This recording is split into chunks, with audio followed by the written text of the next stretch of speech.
নমস্কার বন্ধুরা, আজ আমি নিয়ে এসেছি গরমের দুপুরে তৃপ্তি করে খাওয়ার মতো একদম সেরা স্বাদের হালকা পাতলা একটা নিরামিষ রেসিপি, যেটা এই গরমে যেমনই স্বাস্থ্যকর হবে তেমনই কিন্তু অত্যন্ত সুস্বাদু। বলতে পারেন অল্প তেল মশলায় একদম স্বাদে গন্ধে ভরপুর একটি নিরামিষ রেসিপি। আর এই গরমে এইরকম একটা নিরামিষ রেসিপি পাতে থাকলে বাড়ির সকলেই কিন্তু একদম তৃপ্তি করে আঙ্গুল চেটে পুটে ভাত খেয়ে নেবে। তো রান্নাটা তৈরি করার জন্য প্রথমেই আমি এখানে একটা বেগুন নিয়েছি। এবার বেগুনটাকে দেখুন এইরকম লম্বা ও পাতলা মতো করে কেটে নিয়েছি। তারপর বেগুনটা জলের মধ্যে ডুবিয়ে রাখলাম। এবার এখানে নিয়েছি একটা কাঁচা কলা। এবার কাঁচা কলার খোসা ছাড়িয়ে নিচ্ছে। কাঁচা কলার খোসাটাকে একদম হালকা করে ছাড়িয়ে নেব। আর কাঁচা কলা কিন্তু আমাদের শরীরের জন্য ভীষণই উপকারী, এটা কিন্তু আমরা সকলেই জানি। তো কাঁচা কলাটাকেও দেখুন একই রকমভাবে বেগুনের মতো করে কেটে নিচ্ছে। তো এগুলোও কেটে নিয়ে জলের মধ্যে ডুবিয়ে রাখলাম। এবার এখানে নিয়েছে দুটো মিডিয়াম সাইজের আলু। আলুটাকেও ঠিক একই রকমভাবে কেটে নেব। লম্বা ও পাতলা মতো করে দেখুন কেটে নিয়েছি। এবার সমস্ত সবজি খুব ভালোভাবে ধুয়ে নিয়ে তারপর একটা ঝুড়ির মধ্যে রেখে দেব, যাতে করে জলটা বেশ ভালোভাবে ঝরে যায়।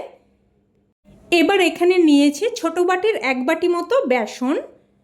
এর মধ্যে দিয়ে দিলাম 1 চিমটে খাবার সোডা, দিয়ে দিচ্ছি স্বাদ অনুযায়ী লবণ আর অল্প একটু কালো জিরে। এবার এগুলো শুকনো অবস্থায় একটু মিশিয়ে নেব। তারপর এর মধ্যে অল্প করে জল দিয়ে দিয়ে মিশিয়ে নেব। একেবারে জলটা দেয়া চলবে না, তাহলে কিন্তু বেসনের মিশ্রণটা বেশি পাতলা বা বেশি ঘন হয়ে যেতে পারে। তো এইভাবে অল্প একটু করে জল দিয়ে মিশিয়ে নিতে হবে। তারপর এই রকমভাবে খুব সুন্দরভাবে ফেটিয়ে নিতে হবে।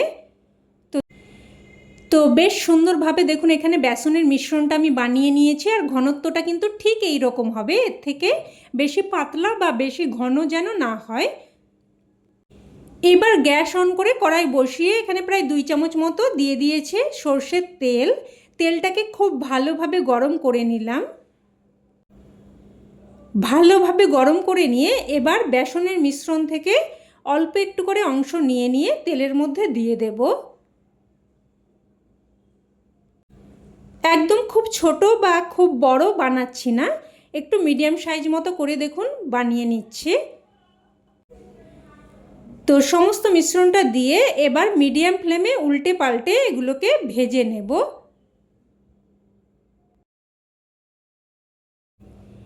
তো দেখুন এইভাবে উল্টে পাল্টে বেশ হালকা লাল করে কিন্তু বেসনের বড়াগুলোকে ভেজে নিয়েছি। এবার এই বেসনের বড়াগুলো একে একে উঠিয়ে নিচ্ছি। আর এগুলো কিন্তু এই অবস্থাতেও খেতে খুবই ভালো লাগে। তো সমস্ত বেসনের বড়াগুলো আমি উঠিয়ে নিয়েছি। এবার যেটুকু তেল পড়ে আছে ওই তেলের মধ্যে আমি বেগুনটাকে ভেজে নেব।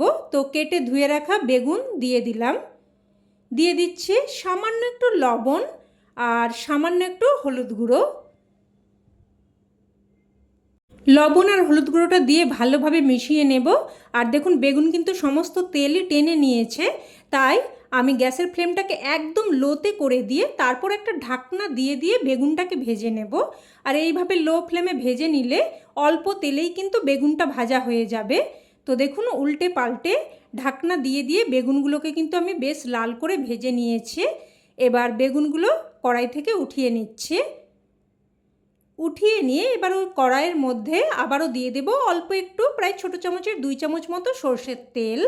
তেল হালকা গরম হয়ে আসলে ফোড়নে দিয়ে দিলাম 1/2 চামচ 5 ফোড়ন, 2টো ছোটো এলাচ, 1 টুকরো দারচিনি আর একটা তেজপাতা আর একটা শুকনো লঙ্কাকে 2 টুকরো করে দিয়ে দিয়েছি। এবার ফোড়নটাকে নাড়াচাড়া করে কয়েক সেকেন্ড ভেজে নেব, যতক্ষণ না অবধি ফোড়ন থেকে একটা সুন্দর ফ্লেভার বেরোতে শুরু করছে। তো ফোড়নটা ভেজে নিয়ে এবার এখানে কেটে ধুয়ে রাখা আলু আর কাঁচা কলাটা দিয়ে দিলাম। দিয়ে দিচ্ছি সামান্য একটু লবণ আর সামান্য একটু হলুদ গুঁড়ো। এবার লবণ আর হলুদ গুঁড়োটা দিয়ে ভালোভাবে মিশিয়ে নেব। ভালোভাবে মিশিয়ে নিয়ে এবার লো টু মিডিয়াম ফ্লেমে একটা ঢাকনা দিয়ে আলু আর কাঁচা কলাটাকে প্রায় 2 থেকে 3 মিনিট মতো ভেজে নেব। আর এই সময় আমি এখানে একটা মশলা তৈরি করে নিচ্ছি। তো এখানে নিয়েছি প্রায় হাফ ইঞ্চি মতো আদা, দুটো কাঁচা লঙ্কা। তবে ঝালটা অবশ্যই আপনারা আপনাদের স্বাদ অনুযায়ী দিয়ে দেবেন। তো দেখুন মশলাটাকে কিন্তু আমি থেঁতো করে নিয়েছি। এবার এদিকে প্রায় 2-3 মিনিট মতো ঢাকনা দিয়ে আলু আর কাঁচা কলাটাকে ভেজে নিয়েছি। দেখুন সবজি কিন্তু হালকা ভাজা মতো হয়েছে। এবার এখানে থেঁতো করে রাখা আদা আর কাঁচা লঙ্কা দিয়ে দিচ্ছি। এবার নাড়াচাড়া করে কিছুক্ষণ ভেজে নেব, যাতে করে আদা আর কাঁচা লঙ্কার কাঁচা গন্ধটা চলে যায়। তো নাড়াচাড়া করে আদা আর কাঁচা লঙ্কাটাকে দেখুন ভেজে নিয়েছি। এবার এখানে দিয়ে দিচ্ছি একদমই অল্প একটু করে, প্রায় 1-3 চামচ মতো করে জিরের গুঁড়ো, ধনের গুঁড়ো, হলুদ গুঁড়ো আর অল্প একটু লঙ্কার গুঁড়ো দিয়ে দিচ্ছি। আপনারা চাইলে কিন্তু লঙ্কার গুঁড়োটা বাদ দিয়েও রান্নাটা করতে পারেন। আর দিয়ে দিলাম অল্প একটু জল, যাতে করে মশলাটা পুড়ে না যায়। তো এবার সব কিছু ভালোভাবে মিশিয়ে নিয়ে ঢাকনা দিয়ে মশলাটাকে প্রায় 2-3 মিনিট মতো কষিয়ে নেব। তো ঢাকনা দিয়ে দিয়ে দেখুন মশলাটাকে সুন্দরভাবে কষিয়ে নিয়েছি। আর বন্ধুরা আপনাদেরকে অনুরোধ করব, অবশ্যই এইভাবে এই রান্নাটা একবার হলেও বানিয়ে দেখবেন। খেতে অত্যন্ত সুস্বাদু হয়। একবার যদি বানিয়ে বাড়ির সকলকে খাওয়ান, বারবার কিন্তু বানানোর আবদার করবে। এবার এখানে দিয়ে দিলাম বেশ খানিকটা গরম জল, আর জলটা কিন্তু একটু বেশি পরিমাণেই দিতে হবে। তো দিয়ে দিলাম স্বাদ অনুযায়ী লবণ আর অল্প একটু চিনি, এতে করে স্বাদটা সুন্দরভাবে ব্যালেন্স হবে। তো লবণ আর চিনিটা দিয়ে ভালোভাবে মিশিয়ে নিলাম। মিশিয়ে নিয়ে এবার ঝোলটাকে ফুটতে দেব।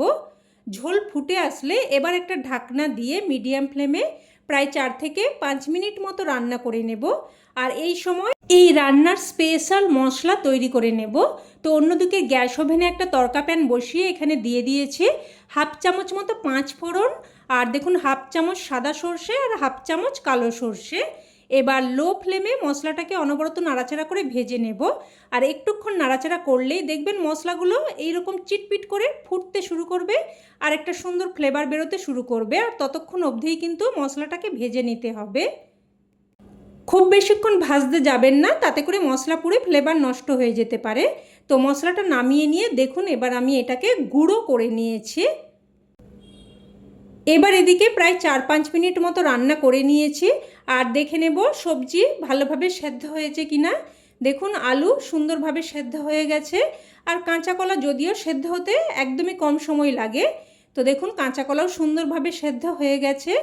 এবার এখানে ভেজে রাখা বেগুনগুলো দিয়ে দেব।